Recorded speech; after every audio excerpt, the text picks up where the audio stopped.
যোগ সদস্য তার বালি উঠায়, তারা তারা তারা প্রচুর পরিমাণ টাকা মালিক হয়, কিন্তু একই সময় সরকারের যে কাজগুলো জনসাধারণের জন্য করা হয় সেটা ক্ষতিগ্রস্ত হয়।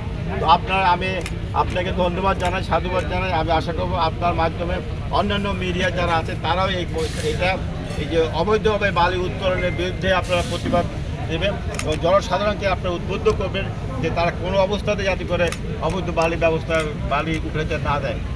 এখানকার যে জেলা প্রশাসক মহোদয়ের সাথে কথা হয়েছে, উনি এটার ব্যাপারে খুবই সোচ্চার। সংসদ সদস্য মহোদয় তো উনিও খুবই সোচ্চার।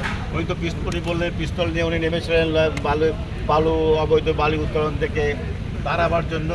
তো আমি মনে করি যে আমাদের সকলে যদি জনসাধারণ নেতাকর্মীরা আমরা সকলে যদি একত্রে যদি আমরা অবৈধ বালি উত্তোলনের বিরুদ্ধে যদি আমরা সোচ্চার হই, তাহলে এটা থেকে আমরা রক্ষা পেতে পারি এবং সরকার যে বিপুল পরিমাণ অর্থ ব্যয় করে যে প্রতিরক্ষা বাঁধগুলো দেয় এগুলো টেকসই হবে। জয় বাংলা, জয় বাংলা।